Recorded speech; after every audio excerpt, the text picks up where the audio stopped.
Good day, everyone. My name is Sana Joseph Smith, and I'm one of the policy advisors for Governor Albert Bryan Jr., and I'm also his representative on the Workforce Development Board. And today, we are bringing the Workforce Development Board in action for you. I have two lovely ladies here, and we're going to have an awesome conversation to talk about different things that are available to help getting you back to work and keeping you in work. Today, we have our Executive Director of the Workforce Development Board, Ms. Sonia Boyce, with us today. Thanks. Welcome again. Thank you for having me. And our special guest, the phenomenal Sira Burke. Good morning, Sonia. What a nice welcome. Yes. This is the Workforce Development Board, so we have a lot of energy because we want to show folks that we're ready to work. We're ready to work. Let's bring it on. Yes, yes. And today, folks, stay tuned because you're going to be getting some really huge insights about different programs that are available for you. And most of these programs are free of charge. You know, you just have to follow the different protocols. And specifically, I'd like us to start with talking about childcare. If there's one thing we have in the Virgin Islands, it's a lot of children. So we know that someone needs to take care of them while you get back to work and hone those skills. So let's start there. Can you talk about some of the childcare programs that are available and what do our community members that need that service need to do? Well, first of all, I'd like to say thank you for the invite and thank you for the viewing audience. I serve as the director of the TANF and Jobs program for the Department of Human Services here in the Virgin Islands. And it is always amazing to me how, you know, a lot of our community members are not aware of the plethora of services that the Department of Human Services renders throughout the territory. And childcare is definitely one of those units that we specialize in, that we own in the territory. I specifically like to thank Ms. Lance, who's the administrator for our childcare division, because the work that her and her team do is just exceptional. I like to also focus on the fact that there is assistance here in the Virgin Islands through the Department of Human Services to address your childcare needs. You and I were talking the other day, we're both moms, right? Yes. And we were saying how for working women, sometimes childcare serves as a barrier. Yes. But really and truly, when you have extended services that you can find at the Department of Human Services, barriers are removed. I like to highlight our childcare regulatory service program and our subsidized program that really focuses on and owns the ability to render low-income families with the ability of subsidized childcare. Nice. You know, all you need to do is basically either be involved in an educational program that warrants you to be in school for 30 hours a week, or actually work for 30 hours a week. That really helps. So you don't even have to have a full 40-hour week. No, because we're wow. a working mom. Okay. Right? Okay. So you're able to do that. Bring in your documents to show, you know, your income level, your IDs. If you're the guardianship of those children, make sure that you bring documents to prove that, and then just apply.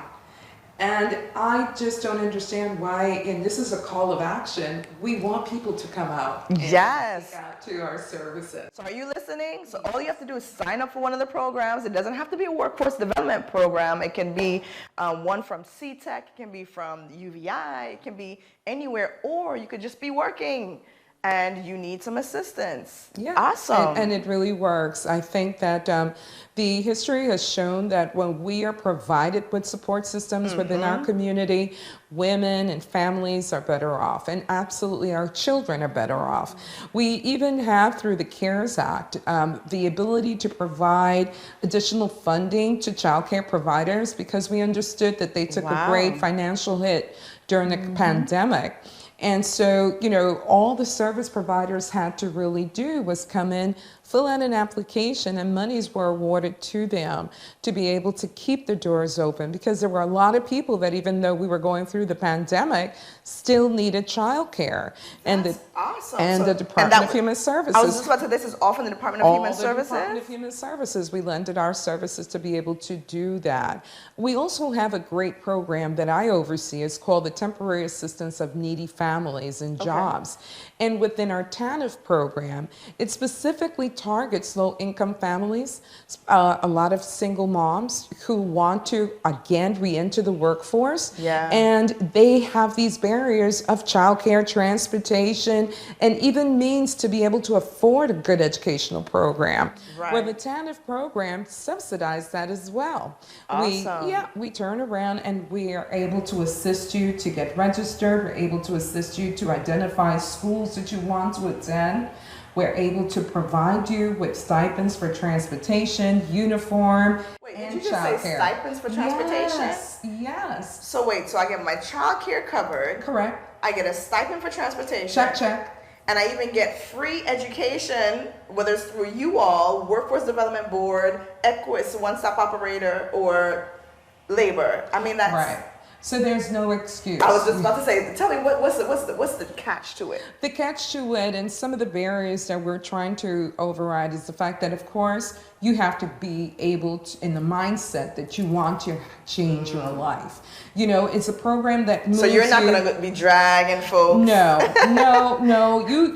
Any meaningful program really is as meaningful as the people that it serves. Right. And I'm a believer that it starts when you, as an individual, want something better for yourself. Awesome. And as women, we understand that balancing career as well as parenting is quite challenging at times, indeed. right? Yes, indeed. So the support services that we lend, we have case management services, we have educational assessment components that are there to lend all those support. And that's under the TANF program. They're very proud of that. And the reason why I'm proud of that is because we move families from relying on government, assistance to self-sufficiency.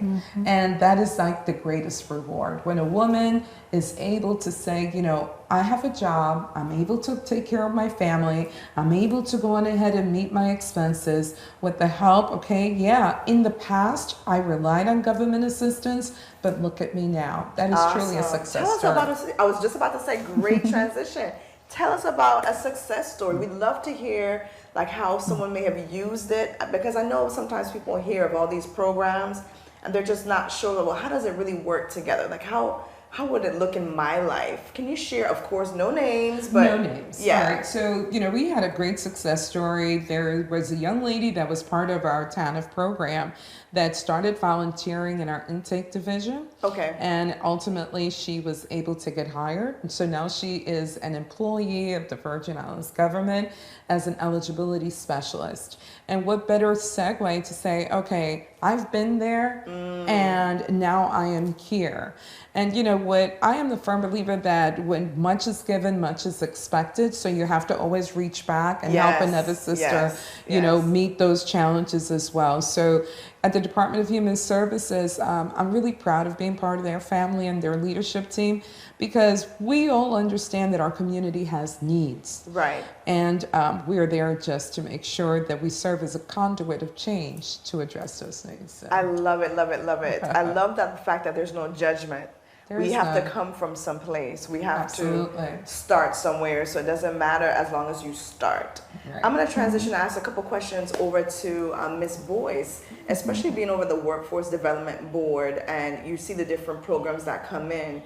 Can you share some of the free offerings that, some of the clients that are with Ms. Burke might be able to participate with and use that same child care and transportation stipend and attend some of those courses? Give us the inside scoop. Well, first of all, I just want to say that when Governor Brian came on board and he called us in and he told us his mission and his vision for the board, and he wanted us to prepare a well-trained, well-prepared workforce that in the Virgin Islands, that people can take advantage of opportunities, get trained. And so when jobs and projects come into the territory, that Virgin Islanders are the first ones to be able to get to work, and that they're well skilled. So nobody has any excuse to say that, we don't have a skilled workforce to be able to fill those jobs. So we're covering every piece of the ladder, whether it's the top, the middle, or, the base. Yes. All right. So, with that being said, we started focusing on service providers, new service providers to the board. And knowing that there's so many different projects in the territory, my vision and my goal, because as a woman, you know, I look at the fact that we have a large pool of female heads of households in the territory, and we're always thinking about staying in traditional fields. So with the fact that there are so many opportunities with so many different construction, High-paying opportunities. Very high paying. And of course we know our hospitality, we depend on tourism, and this has shifted in a sense that, you know, we have to start thinking, how do we keep that, did we sustain it, but also diverse, that we become a very diverse territory in terms of the products that we have to create revenue into the territory. So the focus is now on getting women to start looking at non-traditional fields, non-traditional careers that they can start taking advantage of and making money. And even women who have children, or, you know, women who want to make a shift as you're an incumbent worker, you're already in a job, but you want to elevate, you want to upskill, you want to do something different with your life. Because of course we know sometimes you stay in something and it gets boring and stale, and you want to refresh yourself, reinvent yourself in a sense. So the Workforce Board now is giving that opportunity. We have accepted the governor's challenge. All right. So his mandate is, you know, so tell us about a couple of the courses that might be non-traditional courses that someone might be interested in. Well, we have Equus on board. We have a new one-stop operator on board. Okay. A one-stop operator has ties on a national level. So first of all, you come into the center, the American Job Center. You can get an assessment done as to your skills. Because you know, you may think that, oh, I want to do this, but then you get assessed, and you find out exactly where your strengths are, your gifts, your talents, your abilities lie, so that you can now start thinking, you know, well, maybe I should consider that because I have all these skills in that area. Like, I wanted to sing, and my daughter was like, no, honey, you need to dance, like one of those where you think you want to do one thing, but your skill set says something else. All right, I got it. Yes, and your strengths are in a particular area. And then when you start, you know, you get your assessment done, and you start looking at those. For example, we want to start looking at agriculture here in the territory. Okay. So that's one, yes, agribusiness. We have with UVI, with Dr. Hall, and the different certifications that they have added to their programs, the different associate degrees. So we have service provider, UVI Cell is one of our service providers that they have so many different programs that they offer that people can start taking advantage of. Community Action Now is another one. And we looked into at one point our Brothers Workshop was part of it, but now they've already gone on to do different things for themselves. But Brothers, the Tang Hao Construction was one of those who offered us welding. Yes. So we're looking to have those people come back on board because we know that we need those trainings. And recently we got some training providers through certification subscriptions that we can do some online training with a lot of the vocational training programs. CTEC is one of our training providers. So there's flexibility. There is. So I love it. Virtually, and you can also go into the classroom to get that done. And then of course we have the administrative providers, people who have strong skills in HR. And of course we have our one-stop operator when you come into the American Job Center, which is located in the labor department in the building there on the first floor, that they can guide you towards their job openings that are in the territory. You can come on in and they can help you find a job. They help you find the training that you need. They help you connect you to a service provider. So right now there are so many opportunities in this territory that and with the child care services, Yeah. this is something that, I'm in a WhatsApp group, and there was an event coming up, and this one lady, she wrote that she can't make it because, childcare is an issue. Yeah. And I remember when, that was earlier this year, Hassan and I, we sat in on a Women's Bureau meeting when, women across the nation were talking it's a about national challenge. Yeah. It's Yes. a national challenge, and it's one that's coming to a huge point where if we don't address it, it's not going to be something we can just ignore anymore. It's going to create a challenge in the workforce throughout our economies. deep. Correct. And so you know how things work. When it starts affecting folks' pockets, and all of a sudden, the big trend now is childcare, which, those of us that have been, babysitting and have our own children and so forth, we know it has not been a new problem. But when it starts affecting the bottom line of these major Absolutely. companies, and women, some women are saying, no, I'm not going to subject my child to low quality child care or just dropping them any and everywhere, especially with COVID. We're all getting much more sensitive about, our health and the health of our families. And so we're making conscious decisions now. And so, I love when you talk about child care and you talk about how the Human Services supported, these professional qualified businesses. Absolutely. So we're not talking about, some hole in the wall where we're just shoveling children there just to have them there. We're talking about, quality spaces that care about our children, and, you can get that paid for so that you can elevate yourself. I wanted you, before you talk about the actual process, so folks can kind of get a feel about what happens if you want to apply, how does it work when you walk in. I wanted to make sure I make a special note to those men out there who are single dads, Yes, or, absolutely. even head of households where your income meets the criteria. You are welcome to apply as well, and we haven't forgotten about you. Definitely. It's just that in our community, our numbers clearly indicate that the majority of those that are not back in the workplace are those mothers with children.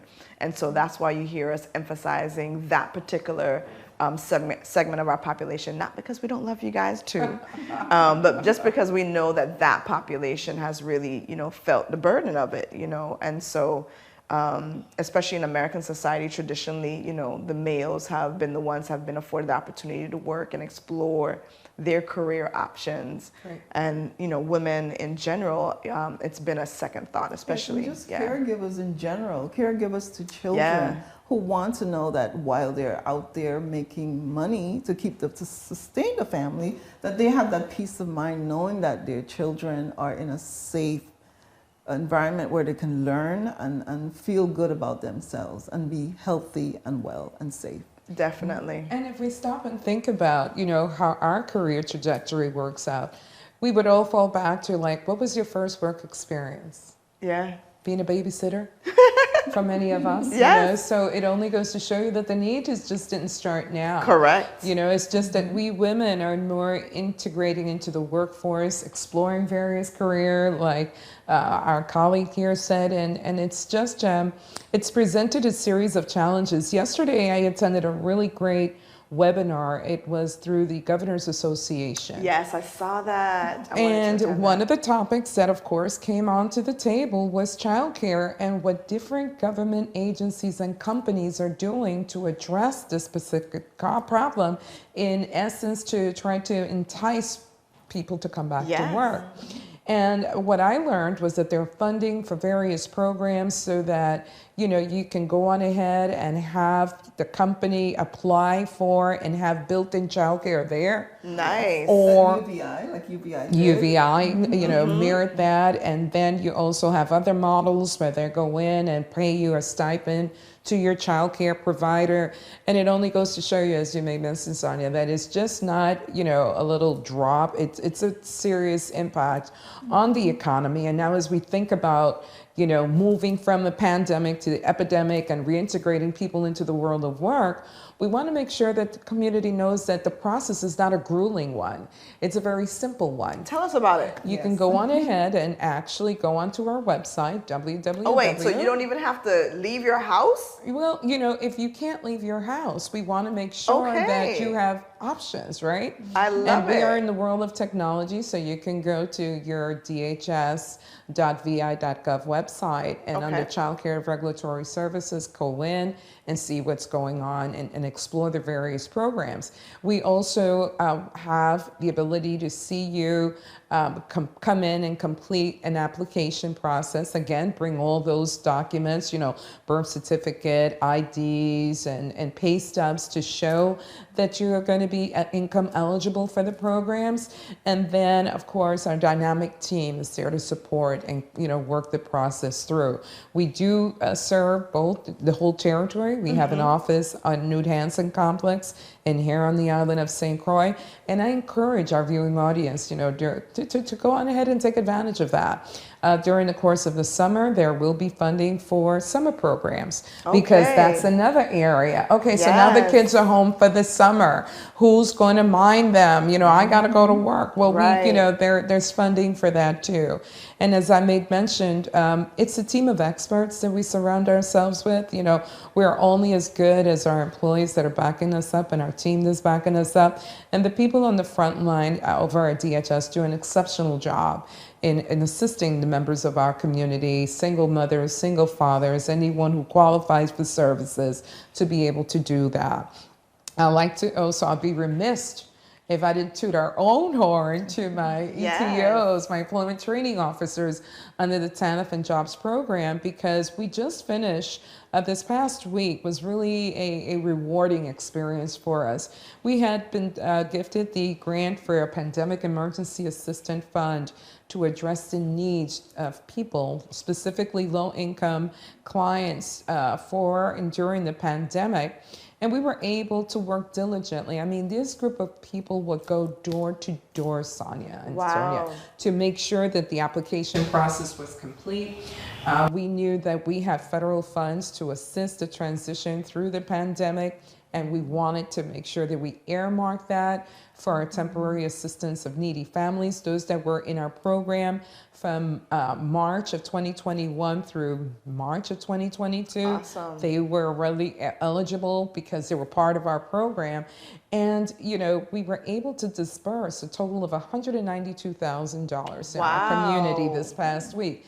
And wait, I'm sorry. You just can't you can't just go through that quickly. Well, you said $192,000 $192,000 and it was a process that we all gained knowledge from. We were able to go on ahead and work with our community partners, work with various other departments within our division, the Division of Family Assistance, and collaboratively make sure that those funds got to the people that really needed assistance. Awesome. So when you're talking about head of household, part of that Pandemic Emergency Assistance Fund granted head of household a one-time cash allotment of $1,200 for the head of household. So wait, this is separate from the cash that you were getting from because the federal government and separate from all of that?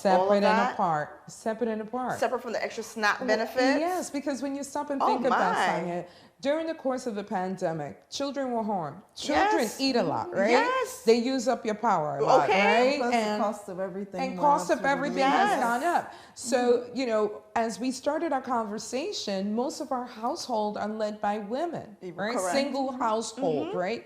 So we wanted to make sure that we address the needs of our community, and PEEF, as we like to call it, did just that. $1,200 for head of household, $300 for each additional eligible minor child in the household.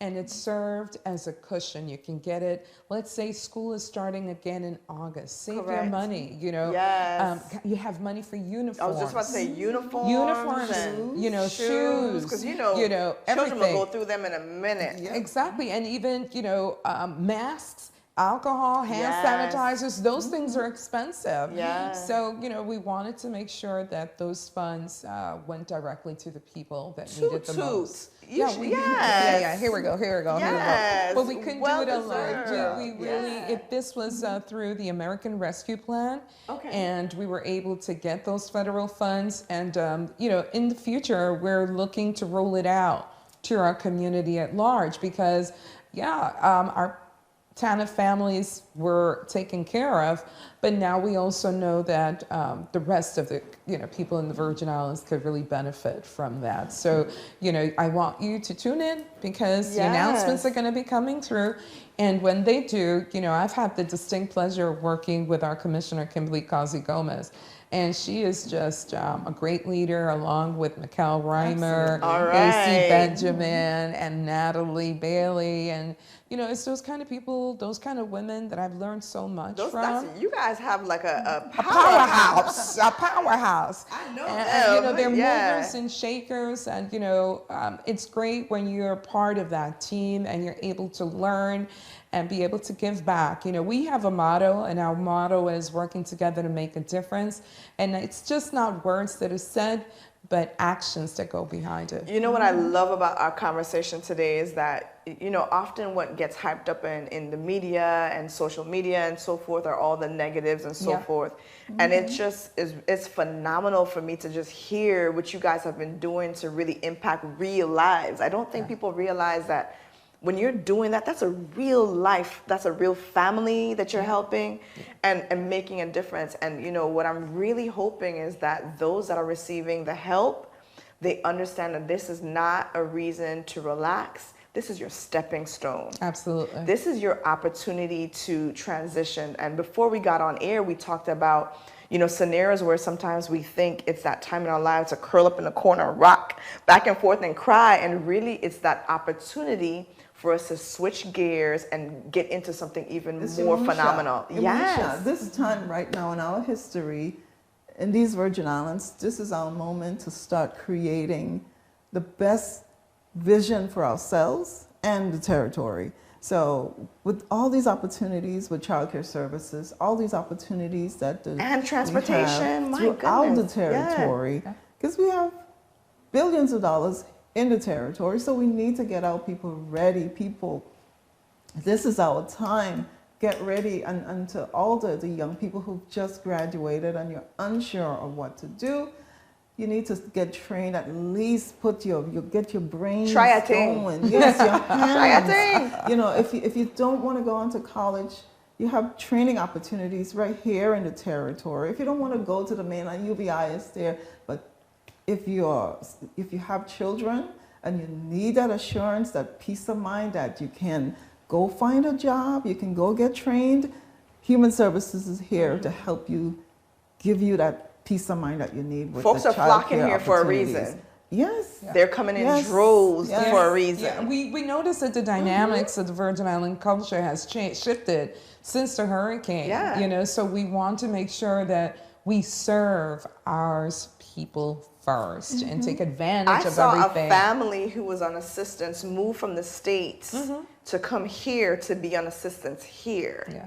And when I shared the story, somebody told me, "Oh, that happens." I'm like, "What do you mean?" I'm thinking this is like a shocking new thing. They're like, "Nope, that happens." And I'm like, "Oh, that's interesting." When folks are moving to our community, we're dismissing our opportunities. With other people are and not just folks with the big money moving to our community. That means even folks who are normally the base of our community. I don't like to say the bottom. They're the base of our community. They're moving here too because they feel and they acknowledge that the opportunities for them to grow here and raise their family here, it's large. Well, that's how and we're already here. That's how I got here. Yeah. That's how I got here. I came here about 27 years ago. I'm a proud product of the University of the Virgin Islands. When I first came here, I said, wait. This is part of U.S. territory. Right. And I didn't realize the advantages that I could have here. And it has served as a home. It served as a platform for me as a single mom, because at the time that I moved here, I was single with my 2 young children.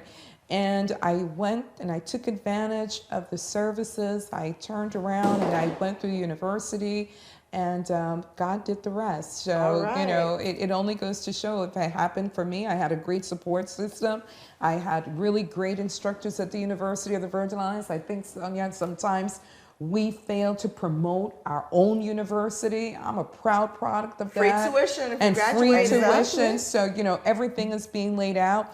You made mention that people come from the Use this mainland. as your last exit 30 seconds. So My go last ahead. 30 Transition seconds. into- yes, My yes. last 30 seconds, I would say, you know, it takes a village to really be part of the community. Every single piece works. At the Department of Human Services, we want to make sure that you come down and take advantages of the programs that we have to offer. We are located in St. Thomas in the Nude Complex building, and here in St. Croix, we have Mars Hill and Golden. So just come down and allow us go onto our website. You That's know, www. dhs.vi.gov. Okay. Phone number on St. Thomas, 340-774-0930. St. Croix, you know, for the child care services, 340-723-2323, I believe. Don't quote me on that, but go check it out. But the website certainly will direct you there. And certainly on Facebook. Yes. You know, we can follow us on Facebook. So for me, it's been a great pleasure to be able to represent one of our agencies that really takes this work seriously. And Pleasure to have you. 10 seconds. Tell us the workforce. Is there an email or phone number for Workforce Development Board?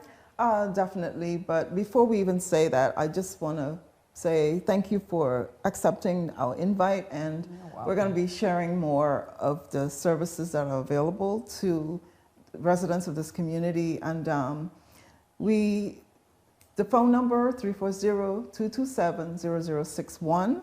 You can connect to the board, and if you have any questions, and of course, our one-stop service provider does the services for youth, for dislocated workers and adults, and Vidal Virgin Islands Department of Labor does the youth services. So please take advantage of the opportunities. Childcare services is something that you really, really, really need to take advantage of, to promote, to advance yourself, to be the best person that you can be, to help yourself in these times. I love that. And thank Awesome. you. Ladies, thank you for a great conversation. I knew it would be a quick one. It felt like we just started talking and time is up. Thank you to our listening audience and viewing audience for sharing your time with us today. We hope you've gotten a nugget that you can use or share. Again, this has been Sana Joseph Smith, Policy Advisor to the Governor with Workforce in Action.